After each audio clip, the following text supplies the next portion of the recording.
Depois que minha esposa morreu, eu sempre deixava um pouco de dinheiro para o homem em situação de rua que ficava em frente à biblioteca. Um dia, ele segurou minha mão e disse: "Você tem sido bom demais. Não vá para casa hoje à noite. Fique em um hotel. Amanhã eu te mostro o porquê." Confiei em um estranho na rua, e descobri que o verdadeiro perigo estava na minha família. Observei minha mão tremer enquanto estendia a nota de $10. Mesma rotina, mesmo canto, o mesmo homem em situação de rua enrolado naquele casaco verde imundo, com um cheiro de chuva e desespero. Mas, dessa vez, os dedos dele se fecharam em torno do meu pulso. "Você tem sido bom demais", sussurrou. "Não vá para casa hoje à noite. Fique em um hotel. Amanhã eu te mostro o porquê." Os olhos dele não eram turvos nem distantes, como eu esperava. Eram afiados, atentos, quase militares, olhos de quem já tinha visto coisas e aprendido a catalogá-las. "Do que você está falando?" Tentei puxar o braço, mas o aperto dele continuou firme. Não agressivo, e sim urgente. "Por favor, confie em mim. Estou observando a sua casa há 3 semanas. Você está em perigo. Perigo de verdade." Meu coração martelava no peito. Aquilo era loucura. Eu deixava dinheiro para ele havia 3 meses. Desde que Sarah morreu. E a culpa me fazia agir. Fazer qualquer coisa que parecesse bondade em um mundo que tinha tirado tudo de mim. $10 toda terça e sexta-feira. Às vezes 20, quando eu tinha tido um dia bom. "Quem é você?" "Amanhã de manhã, às 7 horas, aqui mesmo." Ele soltou meu pulso devagar, de propósito. "Eu explico tudo. Só, por favor, não vá para casa hoje à noite." Cambaleei para trás, minha pasta quase escapando da mão. Meus dedos estavam dormentes. Ele voltou a se encostar na parede da biblioteca e puxou o casaco verde para mais perto do corpo, se transformando novamente em apenas mais uma pessoa invisível na calçada. Mas aqueles olhos continuaram em mim. 3 meses antes, eu tinha enterrado minha esposa, Sarah, 34 anos, morta por um motorista bêbado às 21h15 de uma terça-feira, enquanto ia buscar meu remédio na farmácia. Ela me mandou uma mensagem às 21h12, quase chegando. "Quer sorvete?" Eu respondi, sempre. Ela nunca chegou a comprar aquele sorvete. A terapeuta do luto, doutora Patrícia Morrison, psicóloga clínica licenciada com 17 anos de experiência em trauma, me disse que a culpa era normal. Que meu cérebro procuraria maneiras de como eu poderia ter evitado aquilo. Outro horário, outra farmácia. Se eu tivesse ido no lugar dela. "Você não pode reescrever o passado", disse a doutora Morrison na nossa 4ª sessão. "Só pode escolher como seguir em frente." Então comecei a dar dinheiro ao homem em situação de rua em frente à biblioteca. Parecia o menor ato de bondade em um universo que não tinha mostrado nenhuma para mim. Toda terça e sexta depois do trabalho, antes de voltar para uma casa vazia que ainda cheirava ao shampoo de lavanda da Sarah. Ele nunca pedia. Na maioria dos dias, nem levantava o olhar. Apenas aceitava as notas com um leve aceno e um "Deus te abençoe" murmurado. Eu não sabia o nome dele. Nem queria saber. Era mais fácil assim. Uma bondade transacional que me permitia dormir à noite. Mas Marcos, o irmão da Sarah, tinha percebido. "Você ainda está fazendo isso?" Ele perguntou 2 semanas atrás, observando de dentro do carro enquanto eu entregava uma nota de 20. "Jamie, cara, você precisa parar de deixar as pessoas se aproveitarem do seu luto." Marcos Holloway, irmão mais velho da Sarah, banqueiro de investimentos, divorciado 2 vezes, a história de sucesso da família. Ele apareceu no funeral com um terno de $3.000 e fez o discurso que fez todo mundo chorar. Ele tinha sido prestativo depois da morte da Sarah. Prestativo até demais, talvez. Organizando documentos, encaminhando papéis do seguro, ajudando a organizar a mesa da Sarah porque eu não conseguia tocar nas coisas dela sem desabar. Eu dei a ele as chaves da minha casa. Contei isso à doutora Morrison na semana passada. "Isso é estranho?" Ele disse. Você não deveria ficar sozinho durante essa transição difícil. Foram as palavras dele. A doutora Morrison anotou algo no caderno. E como isso faz você se sentir? Grato. Acho que ele é família. A Sarah gostaria que ele ajudasse. E como a Sarah se sentia em relação ao Marcos? Eu parei, tentando lembrar. Ela quase nunca falava dele. Aquilo deveria ter sido um sinal de alerta. Fiz check-in no Holiday Inn da Rua Morrison às 20h47, me sentindo um completo idiota. A recepcionista, crachá escrito Brenda, me lançou um olhar que dizia que ela já tinha visto coisa pior. Só por uma noite? É, só uma. O quarto cheirava a produto de limpeza industrial e arrependimentos de hóspedes anteriores. Sentei na beira da cama, a pasta ao meu lado, e encarei o celular. Aquilo era loucura. Eu estava seguindo o conselho de um homem em situação de rua que tinha segurado meu pulso e feito avisos enigmáticos, como algo saído de um suspense ruim. Amanhã eu voltaria lá, pediria desculpas por ter sido estranho e talvez tentasse ajudá-lo a encontrar um abrigo ou serviços sociais ou algo assim. Meu celular vibrou às 23h47. Número desconhecido. Seu sistema de segurança acabou de sair do ar. Achei que você gostaria de saber, Marcos. Li a mensagem 3 vezes. Marcos tinha as informações de login do meu sistema de segurança. Eu tinha dado a ele 2 meses antes, quando ele se ofereceu para dar uma olhada na casa enquanto eu visitava os pais da Sarah em Sacramento. Mas por que ele estaria checando isso às 23h47 de uma quinta-feira qualquer? Meu sangue gelou. Liguei para ele. Caiu direto na caixa postal. Oi, aqui é o Marcos. Deixe um recado. Desliguei e liguei de novo. Caixa postal outra vez. Caixa postal. Minhas mãos tremiam tanto que quase deixei o celular cair. Liguei para a linha não emergencial da polícia. A atendente, extremamente profissional, disse que enviariam uma viatura para uma verificação de bem-estar, mas que não poderiam entrar sem causa provável. É a minha casa, eu disse. Sou o proprietário. O senhor consegue ir até lá verificar pessoalmente? Não estou em casa. Então enviaremos um policial para passar em frente e confirmar se não há sinais visíveis de arrombamento ou algo fora do normal. Fiquei na linha até o policial Martinez, da polícia de Portland, distintivo 2847, confirmar que a casa parecia normal por fora. Luzes apagadas, nenhum veículo na garagem. O painel do sistema de segurança constava como offline, mas isso poderia ser uma falha no equipamento. Alguém mais tem acesso à sua residência? Perguntou o policial Martinez. Hesitei. Meu cunhado. Ele tem as chaves. O senhor tentou entrar em contato com ele? Ele não atende. Houve uma breve pausa. Senhor, se o senhor acredita que alguém possa estar em sua casa sem permissão, precisaríamos que o senhor fosse até lá para confirmar e registrar um boletim de ocorrência, ou que houvesse uma suspeita razoável de atividade criminosa. Não, que está tudo bem. Obrigado, policial. Desliguei e fiquei sentado no quarto escuro do hotel até o amanhecer, observando as sombras se moverem pelo teto. O homem em situação de rua estava de pé quando cheguei às 6h52. Não sentado. Em pé. Esperando. Ele tinha se barbeado. O casaco estava dobrado cuidadosamente ao lado de uma mochila que eu nunca tinha notado antes. Vestia uma camiseta desbotada do Portland Trail Blazers e um jeans que já tinha visto dias melhores, mas que não eram os trapos que eu imaginava.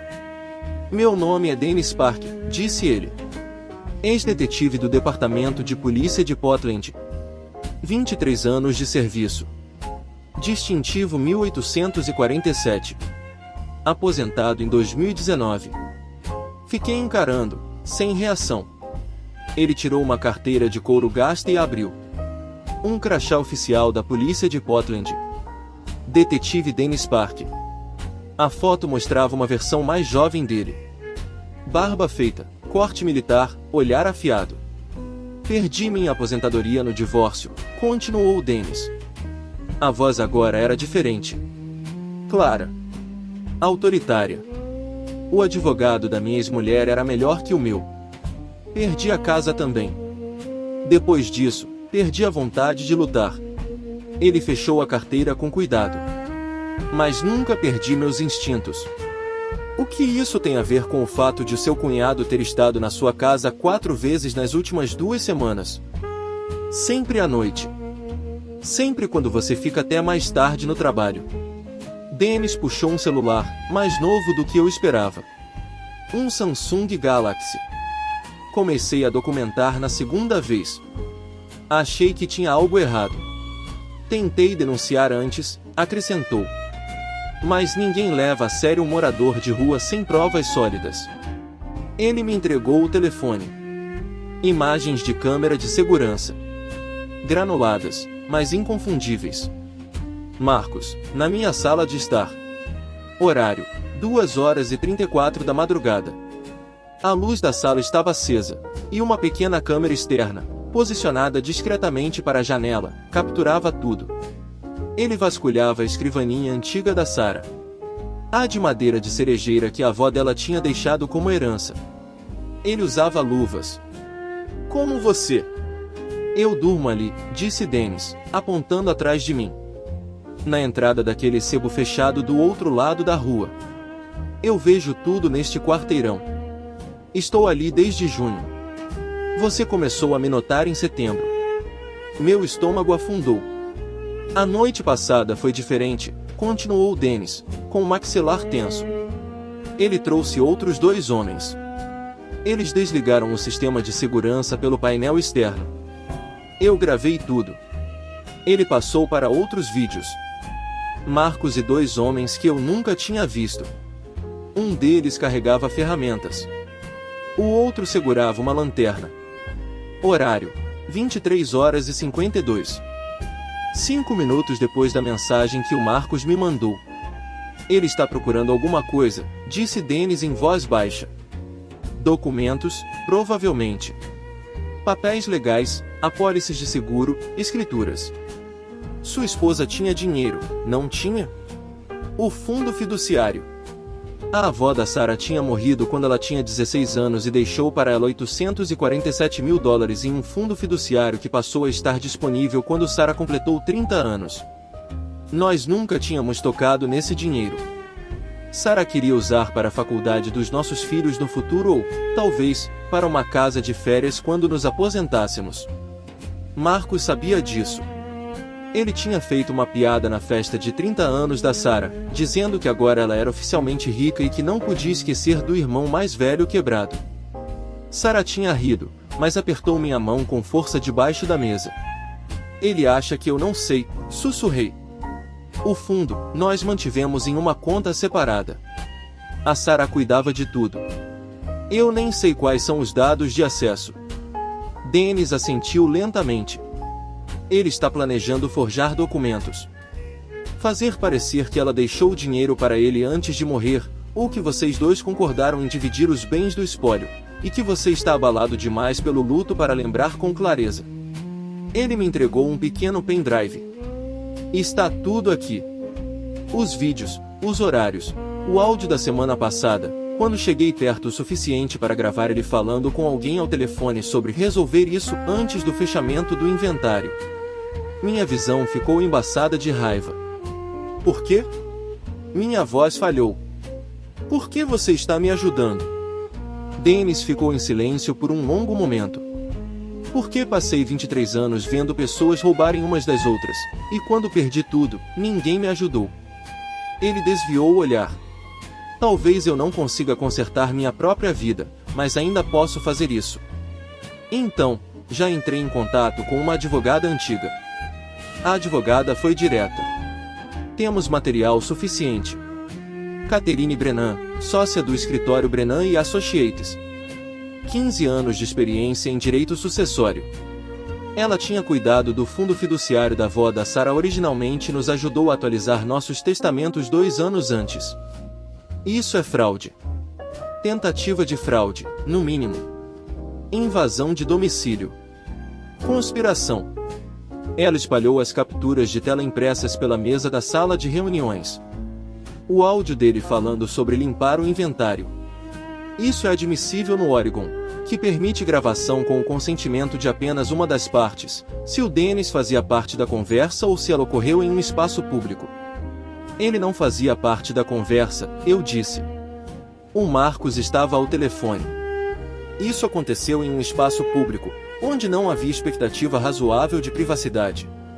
A calçada em frente à minha casa. Catherine anotou algo.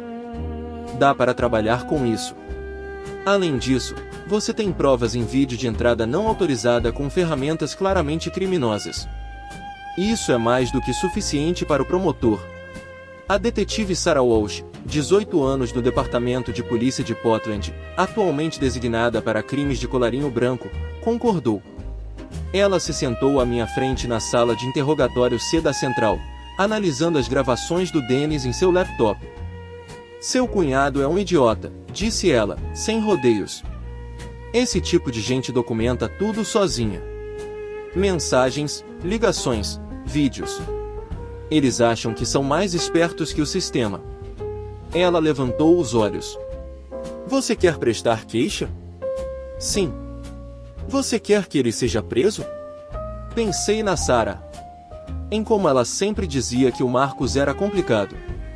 Em como ela nunca quis que ele ficasse na nossa casa por mais do que algumas horas. Em como ela me fez prometer manter as informações do fundo em segredo.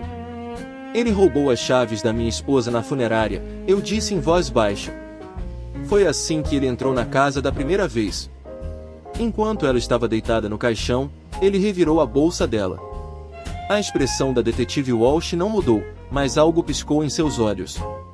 Então sim. Nós vamos prendê-lo. Mas eu queria mais do que uma prisão.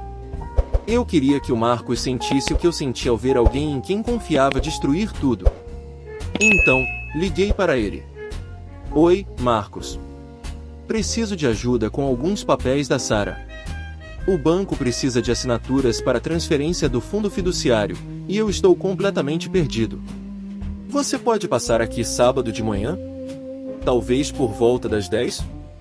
A voz dele estava calorosa, preocupada. A mesma voz que ele usou no funeral.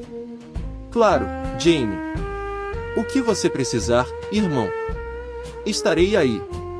A Sarah odiava quando ele me chamava assim. Vocês não são irmãos, ela disse uma vez, irritada. Ele mal falava com você antes da gente se casar. Na época, achei que ela estava sendo injusta. Agora eu entendia. Na manhã de sábado, limpei a casa, aspirei, lavei a louça, fiz café e coloquei as canecas boas, aquelas que a Sarah tinha comprado em Seattle durante nossa lua de mel. Às 9h45, Dennis chegou. Ele tinha pegado roupas emprestadas de alguém, calça caqui e uma camisa azul social passada, que quase servia. Ele tinha se barbeado de novo e parecia quase respeitável. Você não precisava fazer isso, eu disse. Precisava, sim. Dennis conferiu a pequena câmera que havia colocado na estante. Está tudo gravando. Áudio e vídeo. A detetive Walsh tem uma viatura estacionada a 2 quarteirões. Catherine Brennan chegou às 9h52 com uma pasta de couro cheia de documentos. Logo atrás veio o policial David Shen, da patrulha, com 8 anos de serviço. Ele se posicionou perto da entrada da cozinha, fora do campo de visão imediato, mas perto o suficiente. Lembre-se, disse Catherine em voz baixa. Deixe ele se incriminar. Faça perguntas. Deixe que ele explique. Não confronte até termos o que precisamos. Minhas mãos não paravam de tremer. Marcos bateu a porta exatamente às 10 em ponto. Abri a porta e lá estava ele. A mesma expressão preocupada que usará no funeral da Sarah. A mesma voz suave, calça social bem passada e um suéter de cashmere que provavelmente custava mais do que a minha prestação mensal da casa. Ei, Jamie. Como você está aguentando? Melhor em alguns dias. Dei passagem. Obrigado por vir. Claro, irmão. O que você precisar. Ele passou por mim e entrou na sala de estar. Congelou. Catherine estava sentada à mesa de jantar. O policial estava perto da cozinha. Dennis estava no sofá, mãos entrelaçadas. O rosto do Marcos perdeu a cor. O que está acontecendo? Senta, Marcos. Minha voz estava mais calma do que eu me sentia. Jamie, o quê? Senta. Ele se sentou devagar. Os olhos iam de um estranho para outro. Permaneci de pé. Marcos, quantas vezes você esteve nesta casa quando eu não estava aqui? Eu não. Do que você está falando? Número exato. Quantas vezes? Jamie, isso não faz sentido. Eu estive aqui para te ajudar com papelada, como você pediu. Às 2h06 da manhã? Silêncio. Às 23h52 da última quinta-feira, com 2 homens que eu nunca vi? O maxilar dele se contraiu. Eu não sei o que você acha que... Catherine deslizou a pasta sobre a mesa. Provas em vídeo, registros de horário, gravações de áudio e o testemunho de um ex-detetive da polícia de Portland que documentou suas entradas ilegais ao longo de 17 dias. Marcos olhou para o Dennis. Olhou de verdade. O reconhecimento finalmente surgiu. Você? A voz dele falhou. Você é só um mendigo na esquina. Ex-detetive Dennis Park, distintivo 1847. 23 anos de serviço, disse Dennis, com a voz baixa e firme. E eu vi criminosos suficientes na minha carreira para reconhecer um quando ele está sentado à minha frente. As mãos de Marcos apertaram os braços da cadeira. Isso é loucura, Jamie. Eu sou família. Sou o irmão da Sarah. Tenho te ajudado. Ajudando a si mesmo, respondi. Ao fundo fiduciário da Sarah, aquele cujos documentos você vem procurando há 3 semanas. Não é o mesmo fundo que você comentou ao telefone, do lado de fora desta casa, com alguém, sobre resolver tudo antes do fechamento do inventário. Nós temos essa gravação. Marcos se lançou para a frente. Vocês não podem me gravar sem consentimento. Não há expectativa razoável de privacidade em uma calçada pública, disse Catherine. Oregon é um estado de consentimento de apenas uma das partes para gravações, disse Catherine, mas este caso se enquadra na exceção. E ainda as provas em vídeo de você entrando com gazuas e desativando o sistema de segurança. Isso configura vários crimes graves. O policial deu um passo à frente. Marcos Olovey, preciso que você se levante e coloque as mãos para trás. Marcos saltou da cadeira. Jamie, você vai deixar que façam isso com a família? A Sarah ficaria enojada. A Sarah me disse para manter as informações do fundo em sigilo, respondi, em voz baixa. 2 semanas antes de morrer, ela me disse que não confiava em você. Que você sempre teve inveja dela, que acabaria me pedindo dinheiro algum dia, e que eu deveria dizer não. As palavras o atingiram como um soco. Ela nunca disse isso. Ela disse que você roubava dinheiro da bolsa da sua mãe quando eram adolescentes. Que falsificou a assinatura dela em um pedido de cartão de crédito quando tinha 23 anos. Que o seu segundo divórcio aconteceu porque sua esposa descobriu que você estava transferindo o dinheiro dela para contas ocultas. O rosto de Marcos se contorceu. Ela era uma mentirosa. Sempre foi. Sempre achou que era melhor do que eu. Ela era, eu disse. Ela era melhor do que nós dois. O policial se aproximou com as algemas. Senhor Olovey, o senhor tem o direito de permanecer em silêncio. Marcos se lançou para a frente. Não em minha direção, mas em direção à pasta, às provas. O policial o pegou no meio do movimento e o jogou com o rosto contra a mesa de jantar. O som da bochecha dele batendo na madeira foi seco e, estranhamente, satisfatório. Você acha que é tão esperto assim? Marcos gritou, a voz abafada contra a mesa. O policial torceu os braços dele para trás e colocou as algemas. Você acha que o depoimento daquele mendigo vale alguma coisa? Acha que alguém vai acreditar nisso? A detetive Walsh vai colher o seu depoimento na delegacia, disse Catherine, calmamente. Junto com seu telefone, seu computador e seus registros financeiros. Já solicitamos uma ordem de restrição e o bloqueio emergencial de qualquer conta vinculada ao espólio da Sarah. Marcos se debateu enquanto o policial o colocava de pé. O rosto dele estava vermelho, uma veia pulsava na têmpora. Saliva voava enquanto ele gritava: "Isso é um erro! Eu vou processar vocês! Vou acabar com a sua vida! A Sarah ia querer que eu ficasse com esse dinheiro. Ela mesma me disse." "Quando?" Perguntei em voz baixa. "O quê? Quando ela te disse isso?" Ele piscou, confuso. "A Sarah morreu em 14 de setembro. Quando exatamente ela disse que queria que você ficasse com o dinheiro do fundo?" A boca de Marcos se abriu, fechou, abriu de novo. "No ano passado", disse ele, por fim. "No verão passado."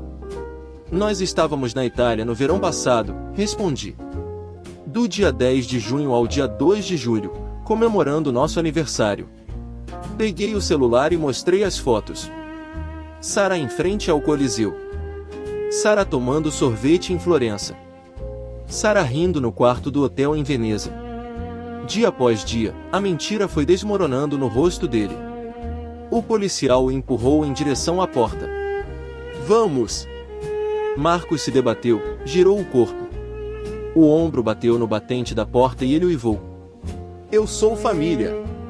Você não pode fazer isso com a família." "Você roubou as chaves dela na funerária", eu disse. Minha voz não tremeu. "Enquanto ela estava morta, enquanto eu assinava os papéis da cremação, você revirou a bolsa dela e pegou as chaves da casa." Ele parou de lutar. "O diretor da funerária me disse que alguém tinha entrado na sala. Eles acharam que tinha sido eu, mas eu nunca saí do escritório. Eu estava destruído demais para sequer conseguir olhar para ela uma última vez." Os olhos de Marcos brilharam. Não de arrependimento, mas de ódio. "Você sempre foi fraco", ele cuspiu. "A Sarah sabia disso. Ela se casou com você porque você era seguro, chato, fácil de controlar." O policial o empurrou para fora. "Chega!"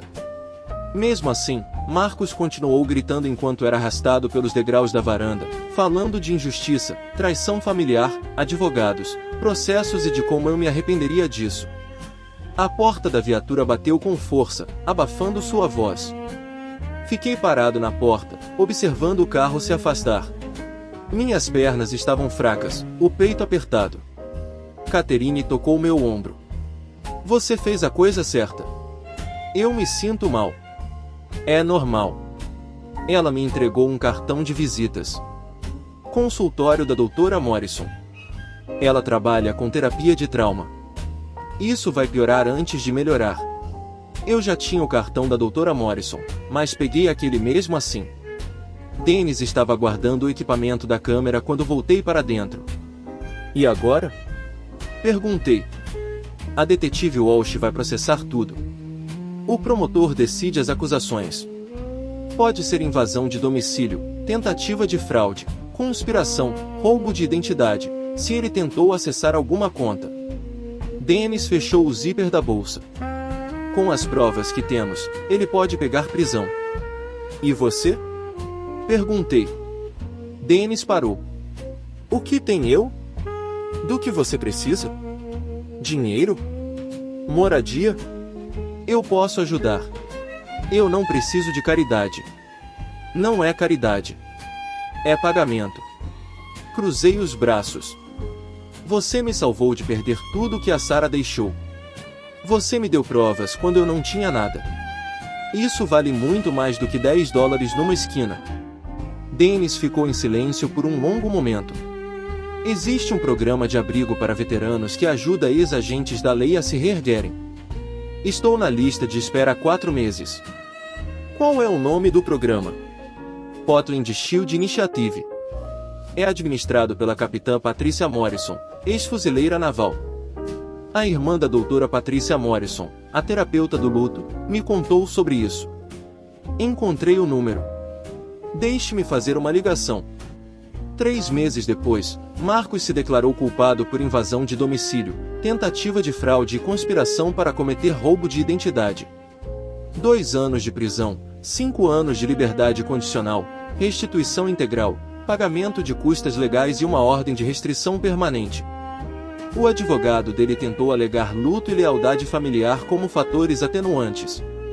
A juíza, meritíssima Margarete, com 23 anos de magistratura, não se comoveu. Sua irmã tinha acabado de morrer, disse a juíza, olhando para Marcos por cima dos óculos de leitura. E a sua reação foi roubar do viúvo dela. Isso não é luto. É predatório. Marcos não olhou para mim durante a sentença. Apenas ficou encarando as próprias mãos enquanto o oficial de justiça o conduzia para fora da sala. Eu não senti nada. Nenhuma satisfação, nenhuma sensação de justiça. Só exaustão. A detetive Walsh me encontrou do lado de fora do tribunal. Recuperamos documentos que ele falsificou. Procurações com a assinatura da Sarah, formulários de transferência. Ele vinha montando isso havia meses antes de ela morrer. Não conseguimos provar isso, mas, pelos modelos que encontramos no computador dele. Meu estômago revirou. Ele estava planejando isso enquanto ela ainda estava viva. Preparando planos alternativos.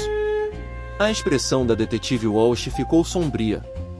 Pessoas como ele sempre têm um plano B. Dennis conseguiu entrar no programa Portland Shield Initiative 2 semanas após a prisão do Marcos. Fui visitá-lo em seu novo apartamento, um estúdio no sudeste de Portland.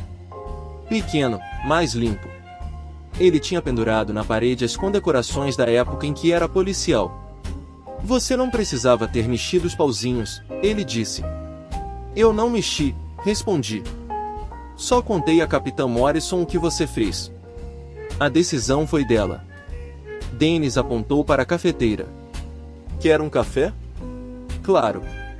Sentamos à pequena mesa da cozinha e tomamos um café instantâneo horrível. Ele tinha começado a trabalhar como segurança em um centro comunitário local. 20 horas por semana, o suficiente para pagar o aluguel, comprar comida e reconstruir a própria vida, um turno de cada vez. Obrigado, eu disse, por fim. Você já me agradeceu. Não. Quero dizer, por confiar em si mesmo. Nos seus instintos. Por não desistir de ser quem você era. Dennis ficou olhando para o café. Em alguns dias, eu quis desistir. Era mais fácil simplesmente desaparecer. Mas você não deixou. Ele levantou o olhar. Não. Eu balancei a cabeça. Não.